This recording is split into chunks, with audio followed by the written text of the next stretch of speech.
Hi friends, मैं Amay sir.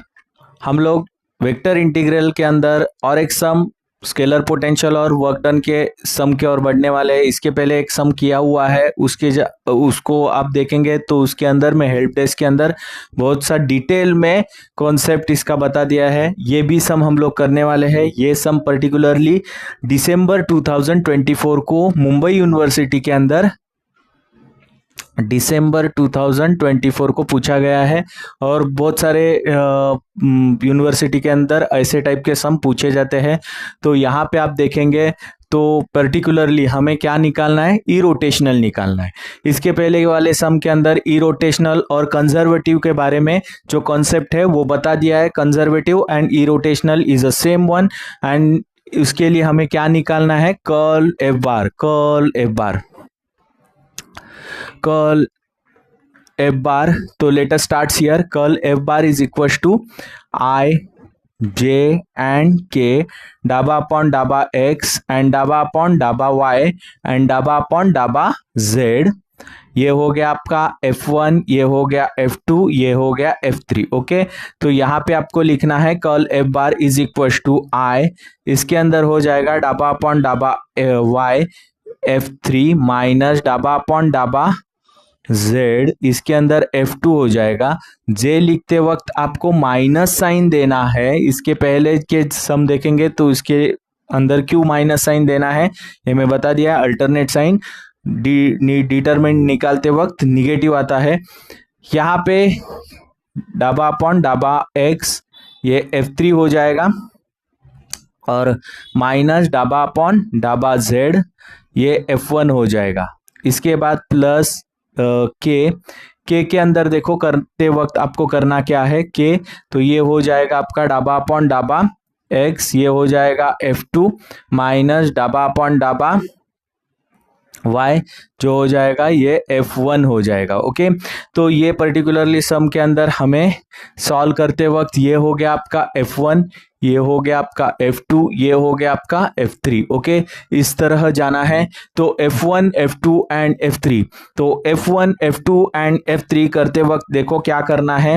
F1, तो F1 solve करते वक्त इसको F3 को हम लोग y से डिफरेंशिएट करेंगे। F3 को किससे डिफरेंशिएट करने वाले हैं, y से डिफरेंशिएट करने वाले हैं। तो y से डिफरेंशिएट इसको होता है तो इसके अंदर देखो y की कोई भी टर्म मौजूद नहीं है, इस ये i है और इस ये y की टर्म मौजूद नहीं है। इसके वजह से ये पर्टिकुलर सम के अंदर y की टर्म मौजूद नहीं है तो ये 0 हो गया। सिंपल सी माइनस 1 आ जाएगा, y का डिफरेंशिएशन 1 आएगा।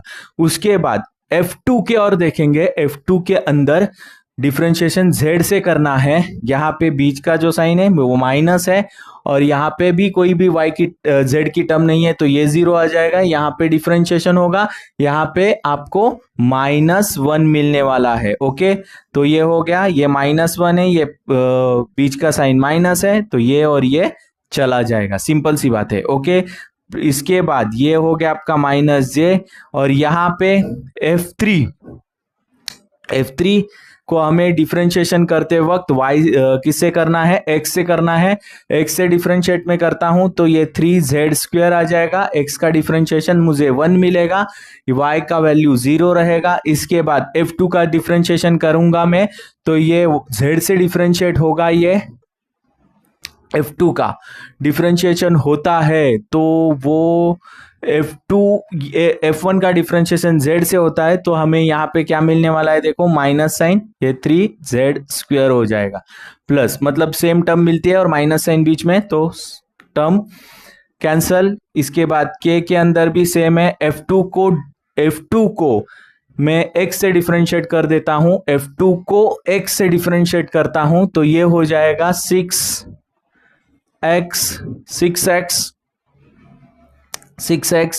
माइनस F1 का x से डिफरेंशिएट होता है, F1 का x से y से डिफरेंशिएट होता है तो यहाँ पे आप देखेंगे तो ये भी y का डिफरेंशिएशन 1 आता है, ये 6x वैसे के वैसे रहेंगे तो यहाँ पे ये भी टर्म कैंसल होती है। इसका मीनिंग होता है ये कि कर्ल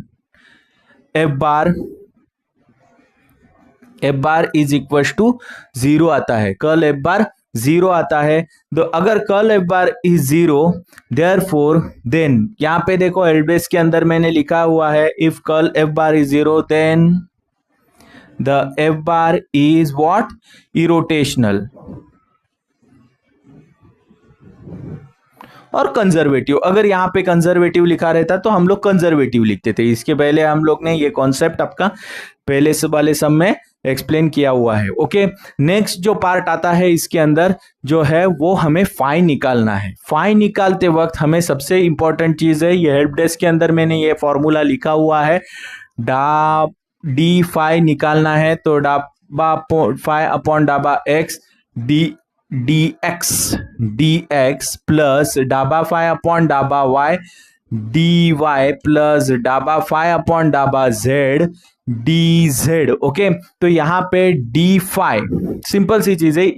ये जो है ये पर्टिकुलर टर्म जो है ये इसको रिलेट करती है, तो ये f1 जो है वो D phi upon D X है। तो ये क्या टर्म है, 6xy प्लस जेड क्यूब डाबा फाई अपॉन डाबा y is equal to 3x square minus Z और डाबा फाई अपॉन डाबा z is equal to 3x Z square minus y। Okay, इस तरह से ये तीन टर्म मुझे यहाँ पे मिल चुकी है।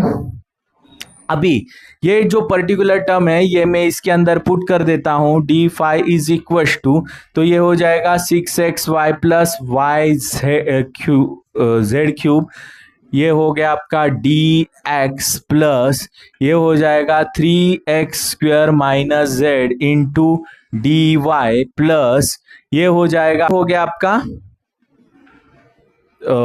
D 3x Z square minus y into d z. Okay, तो इस तरह से ये मुझे यहाँ पे मिल चुका है। लेकिन अभी ये फाई निकालना है तो इसको सिंपल है, हमें क्या करना पड़ेगा, इंटीग्रेशन निकालना पड़ेगा। तो बाय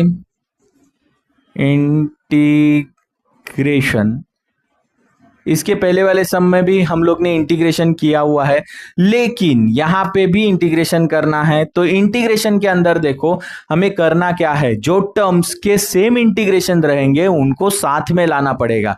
तो यहाँ पे देखो मैं पहले इसका इंटीग्रेशन करता हूं और इसका इंटीग्रेशन करते वक्त 6xy dx आएगा। तो इसका इंटीग्रेशन क्या आने वाला है, देखो 6xy dx जो है इसका इंटीग्रेशन में करता हूं तो x है तो ये 3x square upon 2y। Okay, तो यहां पे ये 6 है यहाँ पे, तो ये 6 ये 3 हो गया, तो ये मुझे क्या मिल रहा है 3x स्क्वायर y मिल गया। ओके, अभी इसका इंटीग्रेशन करता हूं तो ये हो जाएगा z cube into D x, तो ये हो गया आपका x से डिफरेंशिएट कर रहा हूं तो z जो क्यूब है वो बाहर चला जाएगा, और 1 रहेगा इंटू डी जेड, इसका इंटीग्रेशन आएगा x से डिफरेंशिएट हो रहा है तो इंटीग्रेट हो रहा है तो z क्यूब इंटू एक्स हो गया। ओके, अभी इसका इंटीग्रेशन करता हूं तो ये 3x square into d y is equal to, तो ये हो गया 3x स्क्वायर और into 1 d y is equal to 3x square into y हो जाएगा। ओके, वापस से इसका इंटीग्रेशन करता हूं z का इंटू डी वाई से होता है तो z बाहर चला गया 1 इंटू डी वाई, तो nothing but you get what z y मिलेगा आपको। यहाँ पे भी हम लोग 3x z स्क्वायर का इंटीग्रेशन करेंगे इंटू डी जेड से, तो ये आपको मिलने वाला है 3x और z का क्या आने वाला है z क्यूब अपॉन 3, तो ये चला गया तो 3z क्यूब आने वाला है यहाँ पे, और यहाँ पे लास्ट में y है तो इसका अगर इंटीग्रेशन करेंगे हम लोग 3 कैंसिल हो गया तो ये मिला आपको z cube x z cube मिलता है। ओके, तो यहाँ पे आप देखेंगे यहाँ पे लास्ट वाला y है, y को dz से इंटीग्रेट करेंगे तो ये y कांस्टेंट जैसा ट्रीट होगा, बाहर आएगा 1 इंटू डी जेड, तो y z मिलेगी। ओके, तो यहाँ पे देखेंगे तो मैं थोड़ा पेन अलग ले लेता हूं और इससे कॉमन वाले सेम कर देता हूं। तो इसको देखो, मैं ये ग्रीन पेन से करता हूं, ये वाला और ये वाला सेम है आपका। ओके, इसके बाद यहाँ पे देखेंगे आप तो यहाँ पे ये वाला और ये वाला सेम है आपका। और लास्ट में इसको ब्लैक पेन से करता हूं तो यहाँ पे देखेंगे आप तो ये और ये सेम है। तो ये सब क्या है, ये सब इसके एक ही इसमें आने वाले। तो हम लोग को इंटीग्रेशन लिखते वक्त एक बार लिखना है। इसके लिए देखो क्या करना पड़ता है, d phi is equal to जिसके सेम आए हुए हैं उनको एक साथ में लिखना है। 6xy इंटीग्रेशन, पहले मैं इंटीग्रेशन नहीं लिखता हूं, बाद में करता हूं ना, तो इसको साथ में लिखेंगे पहले। इसके बाद सेम किसके वजह से आया, इसके वजह से आया, तो ये वाला जो बंदा है ये साथ में लिखता हूं, प्लस 3x² dy। ओके, तो ये एक हो गया। इसके बाद प्लस z³ वाला है, z³ dx है ये dx, और दूसरा कौन सा सेम आया है उसके वजह से z वाला आया है। z वाला कौन सा है, ये माइनस साइन के साथ है, z dy। ओके, ये साथ में आ गया। और एक कौन तो है, और दो है, और दो कौन है, ये वाला जिसके वजह से ये और ये, तो हाँ z³ ये वाला, मतलब z³ dx z³ dx। और z³ किसके वजह, z³ और dx किसके वजह से आया, इसके वजह से आया, तो ये भी और एक लेना है इसके साथ, प्लस 3xz², 3xz² ये साथ में आएगा। इसको dz से डिफरेंशिएट हो रहा है। और अभी बचे कौन से हैं, ब्लैक वाले, ये z dy, लेकिन उसको साइन कौन सा है, माइनस है।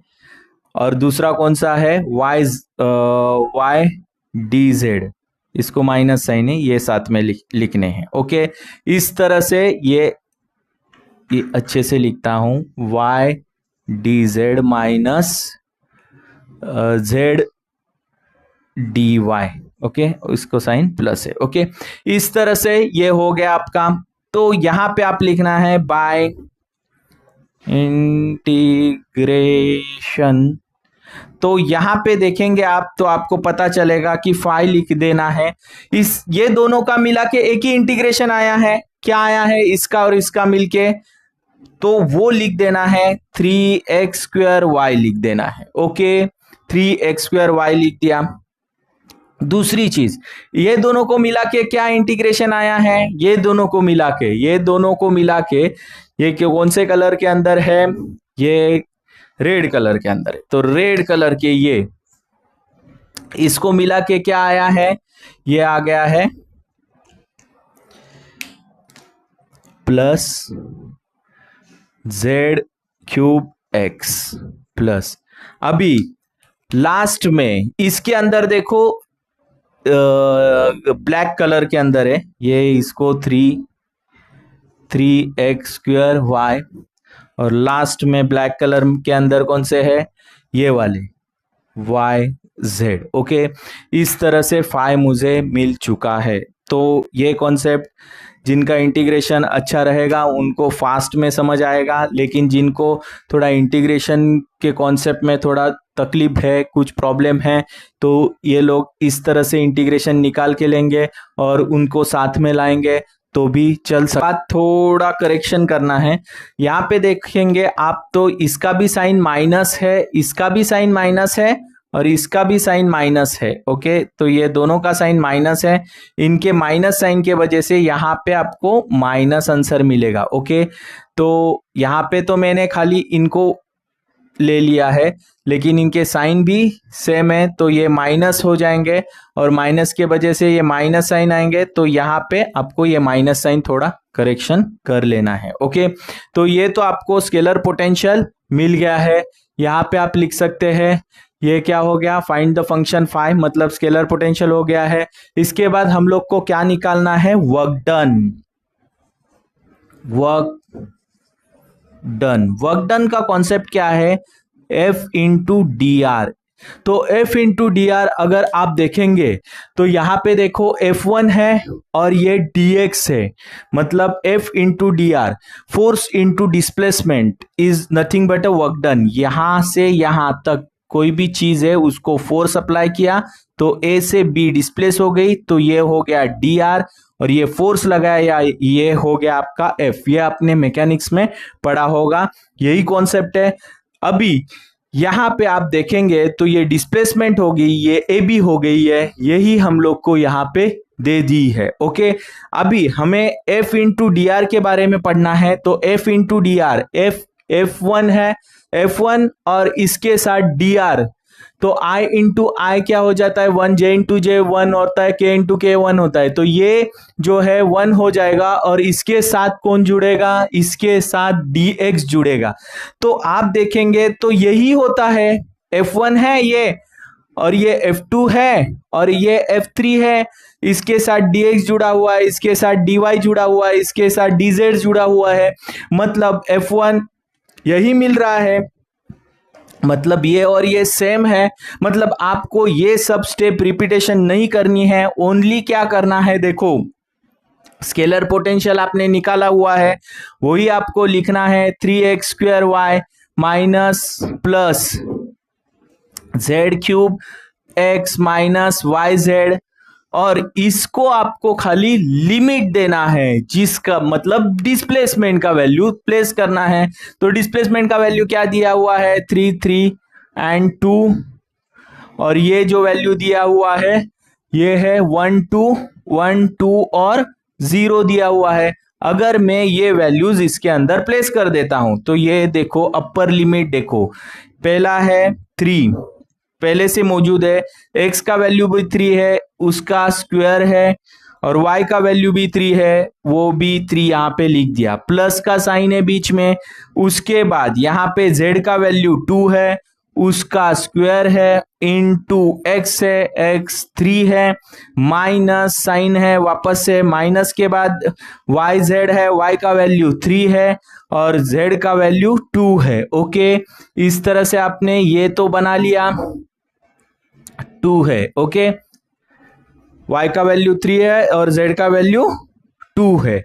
इसके बाद माइनस अपर लिमिट होने के बाद लोअर लिमिट सब्स्टिट्यूट करना है, तो लोअर लिमिट करते वक्त x का वैल्यू अभी क्या है, देखो ये 3 है, इंटू 3 इंटू y है, 1 का square into y is nothing but what 2।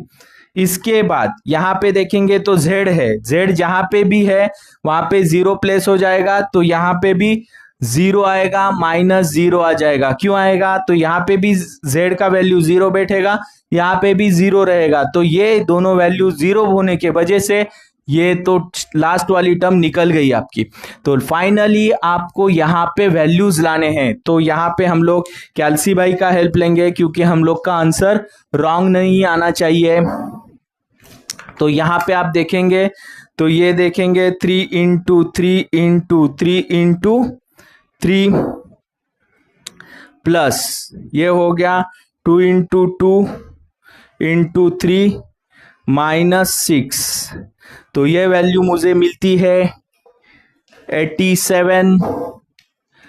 87 minus, यहाँ पे आप देखेंगे तो 3 इंटू 1 का स्क्वायर है इंटू 2 है, तो ये हो गया 6 माइनस है, तो हमें ये वैल्यू 81 मिल चुकी है।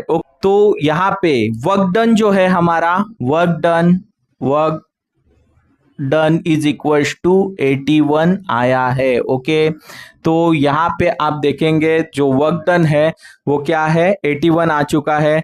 यहाँ पे हम लोग इसका कैलकुलेशन कैल्सी के ऊपर किए करने के बाद इसका वैल्यू 81 मिल चुका है। तो यहाँ पे आप इसका स्क्रीनशॉट ले लो, और अगर आपको ये पर्टिकुलर सम के अंदर कोई भी डाउट है, कोई भी क्वेश्चन है, तो कमेंट बॉक्स में कमेंट करके ज़रूर पूछ लेना। और आपको मेरे वीडियो अगर अच्छे लगते हैं तो लाइक, सब्सक्राइब और शेयर ज़्यादा से ज़्यादा करना। Thanks for watching my video.